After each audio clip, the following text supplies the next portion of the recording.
Hello students, good morning all of you. आज हम लोग यहाँ पर संस्कृत शिक्षण पढ़ने वाले हैं। संस्कृत शिक्षण शास्त्र हम लोग यहाँ पर पढ़ेंगे।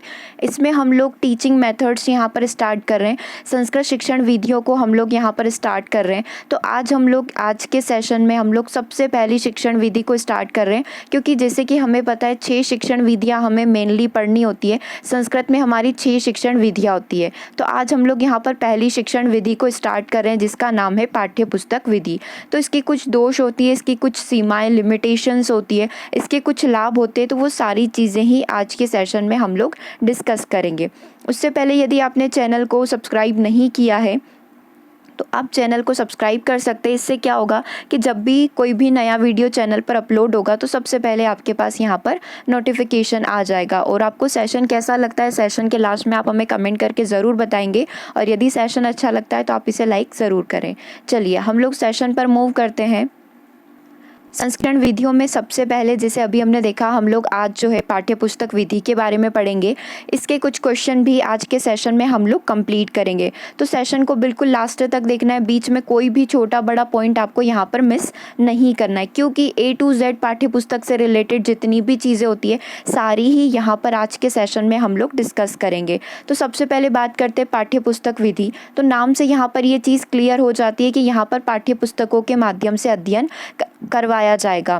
तो यहाँ पर आंसर क्या हो जाएगा? कोई भी क्वेश्चन बनता है कि पाठ्य पुस्तक विधि में क्या होता है, तो पाठ्य पुस्तक विधि में यहाँ पर पाठ्य पुस्तक किताबों के माध्यम से अध्ययन करवाया जाता है। इसके माध्यम से शिक्षा यहाँ पर प्रदान की जाती है। ये अंग्रेजों की देन है, क्योंकि पहले जब ऋषि मुनि होते थे वो व्याख्यान विधि के माध्यम से पढ़ाते थे। फिर अंग्रेज जब हमारे समय में आए तो फिर उन्होंने क्या किया कि पुस्तकों का चलन बढ़ा दिया। आपने एक शिक्षा विधि का नाम सुना होगा, लॉर्ड मैकाले की शिक्षा पद्धति। वो चाहते थे कि ज़्यादा से ज़्यादा आंग्ल भाषा जो है हर एक व्यक्ति इस भाषा को समझे। तो उन्होंने वहाँ से पाठ्य पुस्तक विधि का चलन बढ़ा दिया कि पाठ्य पुस्तक विधि के माध्यम से हम लोग इस भाषा का ज्ञान सभी तक पहुँचाएंगे। ठीक है, ये विधि एक स्मरण विस्मरण विधि भी कहलाती है, क्योंकि दो चीज़ें हम लोग जानते हैं। स्मरण करना मतलब हम किसी भी चीज़ को याद करते हैं, फिर हमारी मेमोरी ऐसी होती है, हमारी स्मृति ऐसी होती है कि कुछ समय के पश्चात हम उस चीज़ को भूल जाते हैं। तो पाठ्य पुस्तक क्या करती है? पाठ्य पुस्तक हमारी चीज़ों को वापस से रिवाइज करने में मदद करती है। हमने किसी भी चीज़ को याद करा तो हम लोग क्या करेंगे, कुछ समय पश्चात भूल जाएंगे। तो हम वापस से पाठ्य पुस्तक में उन चीज़ों को वापस से याद कर सकते हैं। तो जब भी हम किसी भी चीज़ से विस्मृत हो जाते हैं, उस चीज़ का विस्मरण हो जाता है, उस चीज़ को भूलना स्टार्ट कर देते हैं, तो पुनः स्मरण करने के लिए ज्ञान को पुस्तकों के रूप में संरक्षित किया गया है। पुस्तकों में ही सारा ही ज्ञान को पुस्तकों में डाल दिया जाता है कि जब भी आप किसी भी चीज़ को भूल जाओ तो आपके पास पाठ्य पुस्तक रहेगी, जिसके माध्यम से आप वापस से उस चीज़ को याद कर सकते हो। लंबे समय तक अपनी स्मृति, अपनी मेमोरी के अंदर इस चीज़ को आप स्टोर करके रख सकते हैं। अब एक चीज़ आती है, क्योंकि साइकोलॉजिकली हम लोग देखते हैं कि पाठ्य पुस्तक विधि इतनी ज़्यादा वो सही नहीं होती है, क्योंकि इसमें एक तरीके से बच्चों को व्यावहारिक ज्ञान नहीं मिल पाता है। ठीक है, तो यहाँ पर इसके प्रबल समर्थक कौन है जो पाठ्य पुस्तक विधि को मानते थे कि हाँ, पाठ्य पुस्तक विधि सबसे अच्छी विधि है? तो इसके प्रबल समर्थक है डॉक्टर वेस्ट। डॉक्टर वेस्ट ने बताया कि पाठ्य पुस्तक विधि सबसे अच्छी विधि होती है। इसके पीछे इनकी कुछ मान्यताएं थी। तो ये मानते थे कि बच्चों को यहाँ पर पढ़ने में दक्षता प्राप्त होती है, बच्चा पढ़ने में बहुत ही ज़्यादा यहाँ पर सक्षम हो जाता है। लेकिन हम लोग ये देखते हैं कि बच्चा जब पढ़ने में सक्षम हो जाएगा, बच्चे को जब पढ़ने में दक्षता आ जाएगी, बिल्कुल एक परफेक्शन आ जाएगा। दक्षता मतलब होता है परफेक्शन। तो बच्चे को जब पढ़ने में परफेक्शन आ जाएगा तो वो क्या होगा, लिखने और बोलने की अपेक्षा काफ़ी ज़्यादा उस भाषा का प्रयोग करना सीख जाएगा। ठीक है, यहीं से इसके ड्रॉबैक मतलब एक दोष यहाँ पर शुरू हो जाएंगे और कुछ लिमिटेशंस यहाँ पर इस चीज़ की आ जाएगी, जिसको हम एक एक करके यहाँ पर डिस्कस करेंगे। पर यहाँ पर डॉक्टर वेस्ट की मान्यता ये है कि पढ़ने में दक्षता प्राप्त करना लिखने और बोलने में दक्षता प्राप्त करने की तुलना में काफ़ी अधिक सरल और लाभदायी होता है। हम लोग देखते हैं कि जैसे स्कूल में एग्ज़ाम्स वगैरह होती है, तो बच्चा यदि इंग्लिश में, संस्कृत में एग्ज़ाम दे रहा है तो वो अच्छा स्कोर कर पाता है, लेकिन वो उस चीज़ को अच्छे से बोल नहीं पाता है, अच्छे से उस लैंग्वेज में कम्युनिकेट नहीं कर पाता है। तो यही पाठ्य पुस्तक का एक ड्रॉबैक भी होता है कि आप अच्छे से पढ़ सकते हो, लेकिन यदि आपसे बोलने को बोला जाए, स्पीक करने को बोला जाए उस लैंग्वेज में, तो यहाँ पर बच्चा नहीं कर पाता है। अब हम लोग जैसे पाठ्य पुस्तक विधि के बारे में पढ़ रहे हैं, तो बहुत सारी पाठ्य पुस्तकें आती है संस्कृत के लिए। तो कुछ पाठ्य पुस्तकों के बारे में अभी हम लोग यहाँ पर डिस्कस कर लेते हैं। जैसे कि ईश्वर चंद्र विद्यासागर की जो पाठ्य पुस्तक है, संस्कृत पाठ्य पुस्तक, ये काफ़ी प्रसिद्ध है। इसमें सभी चीज़ें हैं, बहुत ही डिटेल में एक्सप्लेन की हुई है। दूसरी बुक है हमारी जीवानंद विद्यासागर की संस्कृत शिक्षा मंजरी, ये इनकी पुस्तक का नाम है, संस्कृत शिक्षा मंजरी। तीसरी बुक है हमारी बीबी कमल की सुबोध संस्कृत, ये भी काफ़ी प्रसिद्ध है। चौथी बुक है हमारी SD सावेलकर की संस्कृत टीचर, ये बुक काफ़ी प्रसिद्ध है, तो आपसे एग्ज़ाम में हो सकता है बुक के बारे में ही पूछ लिया जाए, तो आप वहाँ पर आसानी से आंसर कर सकते हैं कि ईश्वरचंद विद्यासागर जो है, इनकी बुक का नाम क्या है, तो इनकी बुक का नाम है संस्कृत पाठ्य पुस्तक। जीवानंद विद्यासागर की संस्कृत शिक्षा मंजरी, बीबी कमल की सुबोध संस्कृत और SD सावेलकर की संस्कृत टीचर, ये चारों ही किताबें काफ़ी ज़्यादा प्रसिद्ध है। ठीक है, अब इन पुस्तकों में क्या जानकारी मिलेगी बच्चों को, तो इन पुस्तकों के माध्यम से छात्रों को संस्कृत भाषा की ध्वनियाँ समझ में आएगी कि किस चीज़ का ध्वनि कैसे निकाली जाती है, इनका वर्णन डिटेल में दिया जाएगा, श्लोक यहाँ पर रहेंगे, अनुच्छेद आदि का ज्ञान यहाँ पर इन चारों किताबों के माध्यम से बच्चों को दिया जाता है। यहाँ पर बच्चों को क्या किया जाता है, स्वयं करने के लिए प्रेरित किया जाता है, बच्चों को खुद से पढ़ने के लिए प्रेरित किया जाता है। अब इसकी कुछ स्टेजेस होती है कि टीचर जो है, संस्कृत का जो अध्यापक है, वो बच्चों को किस तरीके से यहाँ पर अध्ययन करवा सकता है, क्योंकि शिक्षण शास्त्र में हम लोग क्या चीज़ें पढ़ते हैं, हाउ टू टीच, आपको बच्चों को कैसे चीज़ों को समझाना है, आप कैसे पढ़ाएंगे बच्चों को, ये सारी चीज़ें यहाँ पर आपको सिखाई जाती है। तो जब भी हम पाठ्यपुस्तक विधि की बात करेंगे, तो पाठ्यपुस्तक विधि में पाठ जो रहता है, जो हमारा लेसन जो रहता है, उसको केंद्र बिंदु यहाँ पर माना जाता है। तो ये एक पॉइंट यहाँ से आपका बन जाएगा कि पाठ्यपुस्तक विधि में केंद्र बिंदु किसे माना जाता है, जो हमारा पाठ होता है उसे ही यहाँ पर केंद्र बिंदु माना जाता है। अब कुछ पॉइंट है कि किस तरीके से आपको संस्कृत बच्चों को पढ़ाना है, तो उन पॉइंट को यहाँ पर हम लोग डिस्कस कर लेते हैं। देखो, सबसे पहला पॉइंट इसके अंदर आएगा कि सबसे पहले शिक्षक जो है पाठ का आदर्श वाचन करता है। सबसे पहले टीचर क्या करेगा, उस लेसन को, उस पाठ को पढ़ेगा। ठीक है, सबसे पहला पॉइंट ये हो गया। सबसे पहले शिक्षक जो है पाठ का आदर्श वाचन करता है, उसके पश्चात छात्र को अनुकरण वाचन करता है। छात्र को अनुकरण मतलब होता है चीज़ों को दोहराने के लिए बोला जाता है। टीचर ने जो पाठ पढ़ा है, अब बच्चे जो हैं उस पाठ को पढ़ेंगे, ठीक है, वो उस पाठ को दोहराएंगे। अब शिक्षक द्वारा फिर क्या किया जाएगा, ये दो स्टेजेस कंप्लीट होने के बाद शिक्षक द्वारा पाठ में आए कठिन शब्दों का विद्यार्थी की जो मातृभाषा, विद्यार्थी की जो लैंग्वेज है, उसमें अर्थ निरूपण किया जाएगा। यदि विद्यार्थी हिंदी लैंग्वेज बोलता है, तो टीचर यहाँ पर संस्कृत का हिंदी में एक्सप्लेन करेगा और कठिन शब्द जो हैं उनको यहाँ पर बच्चों को समझाएगा। सबसे पहले टीचर क्या करेगा, आदर्श वाचन करेगा, बच्चा उस चीज़ को दोहराएगा। बच्चे को कोई भी कठिन शब्द यहाँ पर लग रहे हैं, तो टीचर बच्चे की मातृभाषा जो लैंग्वेज है, उसकी जो लैंग्वेज है, उसके अंदर यहाँ पर शब्दों को एक्सप्लेन करेगा।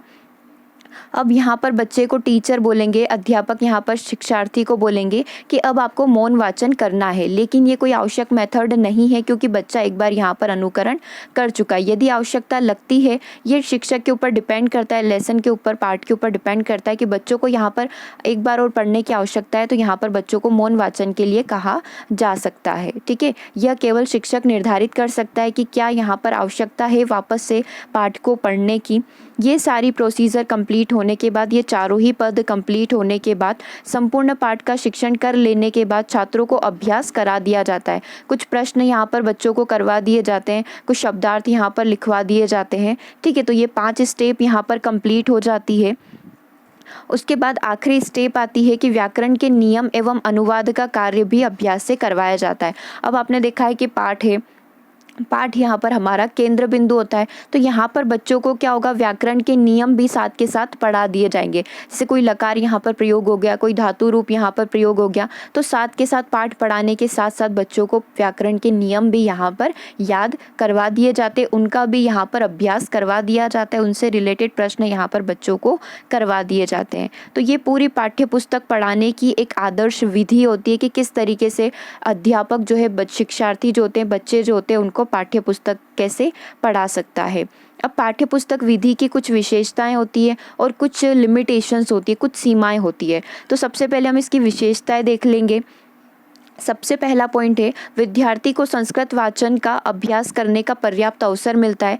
देखो यहाँ पर बच्चे को पर्याप्त अवसर मिल रहा है क्योंकि उसके पास उसकी खुद की पाठ्य पुस्तक है, तो वो खुद से जितनी बार चाहे इसका अभ्यास यहाँ पर कर सकता है। जैसे स्कूल में कर सकता है, घर जाकर भी उसके पास उसके बस्ते में उसकी पाठ्य पुस्तक रहेगी, जिससे वो यदि एक दिन स्कूल भी नहीं गया बच्चा, किसी कारणवश बच्चा स्कूल नहीं गया, तो वो घर पर बैठकर भी संभवतः यहाँ पर अध्ययन कर सकता है।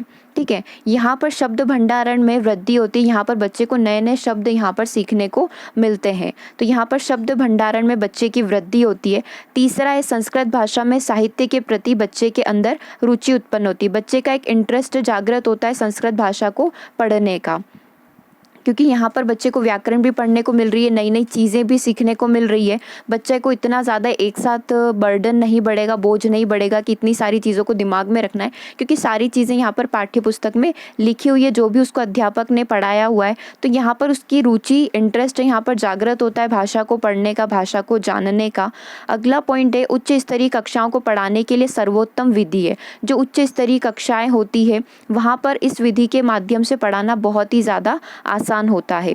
अगला पॉइंट है, यह आवश्यक शैक्षिक सामग्रियों के अभाव को भी कम करता है। जैसे बहुत सारी हमें शैक्षिक सामग्रियों की नीड होती है, जैसे इंग्लिश में हम लोग टीचिंग लर्निंग मटेरियल्स बोलते हैं, शिक्षण सहायक सामग्री बोलते हैं, तो बहुत ही ज़्यादा यहाँ पर आसान हो जाता है टीचर के लिए पाठ्य पुस्तक के माध्यम से पढ़ाना। तो ये पांचों ही पॉइंट पाठ्य पुस्तक की विशेषताओं को यहाँ पर शो करते हैं। अब कुछ यदि हम लोग लिमिटेशंस, कुछ सीमाओं की बात करें, क्योंकि देखो किसी भी विधि, कोई भी विधि हो गई, यदि उसके कुछ अच्छे पॉइंट है तो उसके कुछ बुरे पॉइंट्स भी साथ के साथ आते हैं। जैसे हम लोग बोलते हैं ना, हर एक सिक्के के दो पहलू होते हैं, वैसे ही हर एक विधि के यहाँ पर कुछ अच्छे पॉइंट भी होंगे और कुछ बुरे दोष भी होंगे। तो कुछ सीमाएं यहाँ पर पढ़ लेते हैं।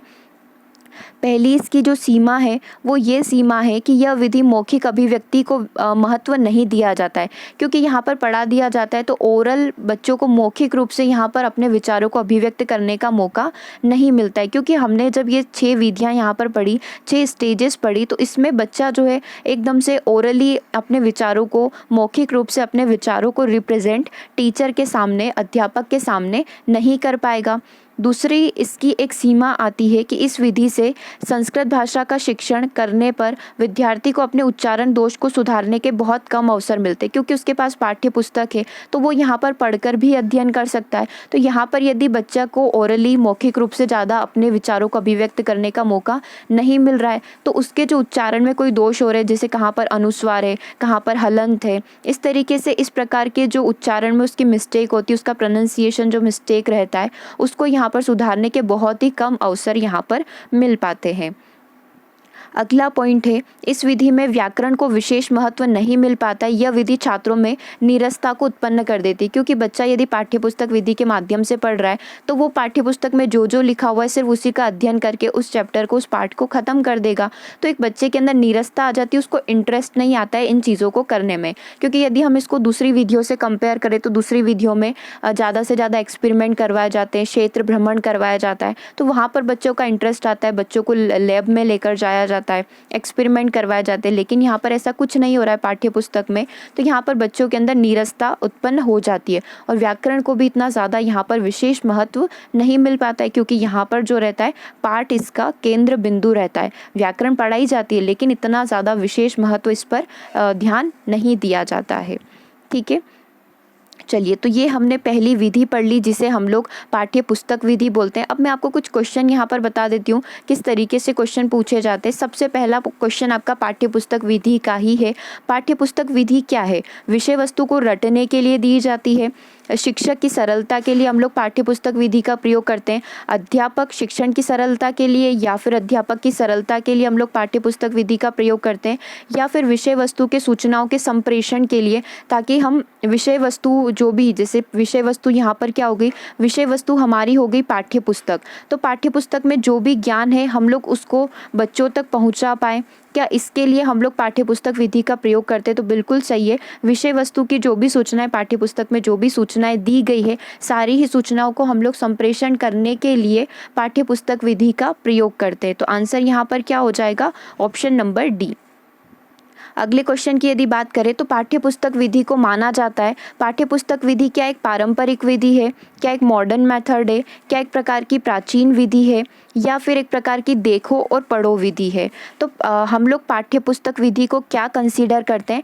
पाठ्य पुस्तक विधि हम लोग एक तरीके से बोल सकते हैं पारंपरिक विधि होती है, ठीक है, जहाँ पर पारंपरिक तरीके से आपको यहाँ पर हर चीज़ का अध्ययन करवाया जाता है। तो आंसर यहाँ पर क्या हो जाएगा? आंसर हमारा हो जाएगा ऑप्शन नंबर 1। पाठ्य पुस्तक विधि एक प्रकार की पारंपरिक विधि यहाँ पर होती है।